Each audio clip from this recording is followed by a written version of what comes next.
ऐका ना, हा व्हिडिओ आहे ना त्या दिवशीचा आहे. त्या दिवशी म्हणजे झालं 2-3 दिवसाचा व्हिडिओ आहे. मला ना आल्यानंतर खूप बरंच नव्हतं वाटत आहे. का माहिती का? तर इकडे चहा ऑलरेडी झाला होता सगळ्या घरातल्या लोकांचा. तर मग मी म्हटलं चहा गरम करून थोडंसं मी पिऊन वगैरे घेतला आणि नंतर स्वयंपाकाला तयारी करायची होती. पण मला ना विचित्र झालं होतं, म्हणजे असं दम लागला होता का काय झालं होतं मला ते काहीच कळलं नाही. पण मी आल्यानंतर पहिल्यांदा ना 3 तास आराम केला आणि त्यानंतर मी स्वयंपाकाला लागले, कारण की माझी कंडिशन नव्हती स्वयंपाक करायची. मग मी साधारण वाटतं 9 वाजता मी चहा वगैरे पेले. आल्यानंतर मी 6 का 6:30 वाजता आले होते. त्यानंतर मी जे बसले होते म्हणजे लोटले होते, तर मला म्हणजे काम करण्याची इच्छाच नव्हती. त्यानंतर मग उठल्यानंतर चहा वगैरे केला, म्हटलं भात धुवून घ्यावा मग पटापट, असं आहे ना. भात वगैरे धुवून ठेवला होता, कुकर लावून दिला. आणि आज सुप्पी आणि भाजी बनवायची होती, अंडी आणली होती. तर मग मी एक पातेल्यामध्ये ना अंडी वगैरे घेतली आणि म्हणजे गॅसमध्ये पातेलं ठेवलं, पाणी टाकलं आणि ही जी अंडी होती ना ती त्यामध्ये टाकून दिली. पण हा मला वाटतं शुक्रवारचा ब्लॉग आहे, हा खूप दिवसापूर्वीचा ब्लॉग आहे. तर मग ती सगळी अंडी वगैरे एकसाथच लावून घेतली, कारण की डबल डबल कोण हे करणार ना. आणि त्यानंतर मग आणि कामावून यायचं, परत घरात काम करायचं ना, खरंच खूप म्हणजे खूपच कंटाळा येतो.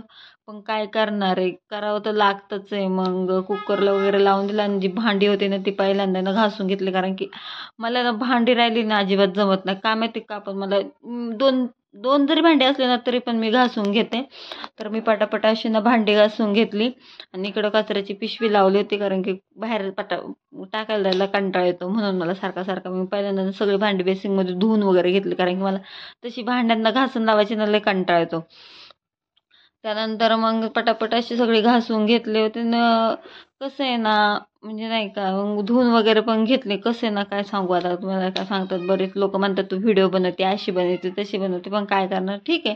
जेवढं मला जमतं, जेवढा वेळ भेटतो मी तेवढं व्हिडिओ बनवते, कारण की एवढं पण नाही ना मी कंटिन्यू त्याच्यावर राहू शकते, कारण की काम असलं पाहिजे आणि प्रायव्हसी पण असते ना, असा प्रकार तो पण असतो. त्यानंतर मग मी मसाला काढायला घेतला आणि खोबऱ्यामध्ये मला थोडीशी धूळ वाटली होती. मग मी ती सगळी ना साफ वगैरे करून घेतली आणि नंतर खोबरं कापून घेतलं. आणि खोबरं मोठे मोठेच कापून घेतलं. त्यानंतर कांद्यानं मी काय कधी पण करते लांब लांब, पहिला लांब कापायची, पण तो त्याला ना भाजायला टाईम लागतो. आणि मी कधी पण कांदा घेतला ना पहिल्यांदा मला धुवूनच घ्यावा लागतो. का म्हणजे नळापासून असल्यानं मला सवय लागते.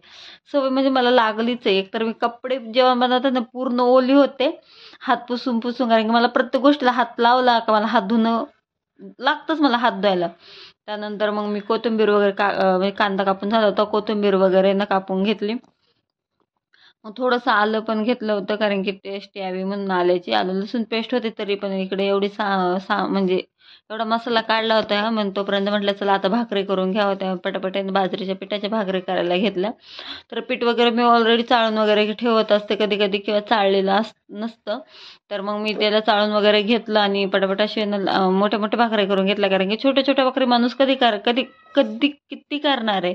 तर मग मी पटापट अशा ना भाकरी वगैरे करून घेतल्या होत्या. आणि समोर आहे ना आपली तुळस नाही का, मी प्राजक्त लावलेलं, पण ते काही उगवायचं नाव घेत नाही. मग म्हटलं बघू दुसरं झाड लावू त्याच्यामध्ये. आता कधी मला टाइम भेटतो आणि कधी मी आणते, मला ज्यावेळेस मला टाइम भेटतात ना आणि आनंद मी तर आनंद म्हणजे गेले तर दुकाना वगैरे मध्ये किंवा बाहेर फिरायला वगैरे, तर मी नक्की घेऊन येईन त्या कुंडीमध्ये झाड लावायला. समोरून रस्ता वगैरे दिसतोच ते तुम्हाला का समजणं.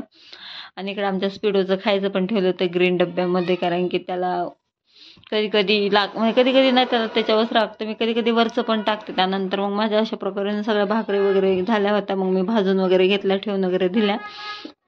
त्यानंतर मी कुकर वगैरे कुकरमध्ये ना असे म्हणजे अंडे वगैरे ना शिजून झाले होते, कारण की कुकरच्या खूपच शिट्ट्या घेतल्या होत्या. नंतर एकीकडे मसाला टाकून मी ना दुसरीकडे अंडी वगैरे ना हे करून घेतले, म्हणजे सोलून घेतले. म्हणजे मी हे खोबरं टाकलं होतं आणि अंडी सोलायला लागले होते. तर मग खोबरं झालं होतं, शिजून वगैरे झालेलं होतं. मग मी भाकर वगैरे भाजून घेतली तोपर्यंत.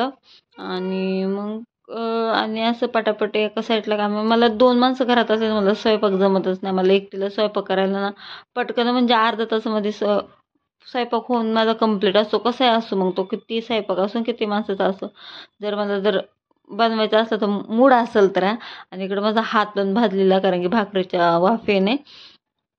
तर मी इकडं खोबरं टाकून घेतलं होतं आणि त्यानंतर खोबरं पिसून कांदा वगैरे टाकून दिला. आणि ते खोबरं जरा मोठं मोठं पिसलं होतं, त्यामुळे मग मी त्याच्यामध्ये ना कांदा ॲड करून आहे ना परत सगळं बारीक कंटिन्यू म्हणजे का पिसून घेतलेलं होतं. त्याच्यात थोडंसं पाणी वगैरे टाकून पिसला तोपर्यंत मग इकडं त्याचं सगळं काढून घेतलं.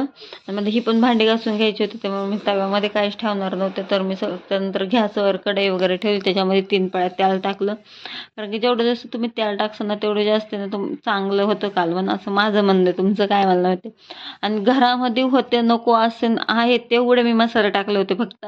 पनीर वगैरे मसाला ना जे तिखट होतं, संडे मसाला, कांदा मसाला आणि इकडं चिकन मसाला आम्ही आणलेला वेगळा होता. म्हटलं चला आज ट्राय करावा. जर मला जर चांगला वाटला तर मी तुम्हाला तो नक्की सजेस्ट करेन.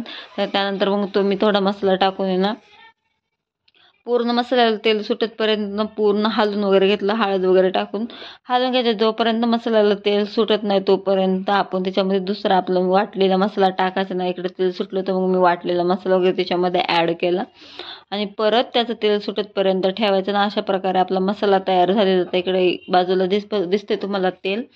तर ते सुटल्यापर्यंत ते आणि त्याच्यानंतर मग मी काय केलं, जरा परतून दिला आणि त्याच्यामध्ये ना आपल्याला हवे तेवढे ना पाणी टाकायचं. कारण की जेवढं तुम्हाला बनवायचं ना, हे बघा अशी तरी आली होती ना. आणि तरी आल्यानंतर मी काय केलं, त्याच्यामध्ये ना एक एक अंड्याची खाप आहे ना सोडून दिली. म्हणजे जेवढे अंडे त्याच्या 2 खापा करून ना सगळं त्याच्यामध्ये सोडून दिलं. आजच्यासाठी एवढंच होतं. मस्त असं झणझणीत कालवण झालेलं होतं. जेवण वगैरे केलं, भांडी वगैरे उरकली आणि रोजचं तेच आहे, यायचं जेवण बनवायचं, जेवायचं, भांडी घालून. दुसरं ब्लॉगमध्ये काय भेटणार पण नाही तुम्हाला माझ्या. जर हेच ब्लॉग तुम्हाला आवडत असेल तर चला मग सबस्क्राईब वगैरे करा किंवा चॅनलला सबस्क्राईब करा. वॉचिंग टाईम वाढा. चला भेटूया उद्याच्या ब्लॉगमध्ये. बाय.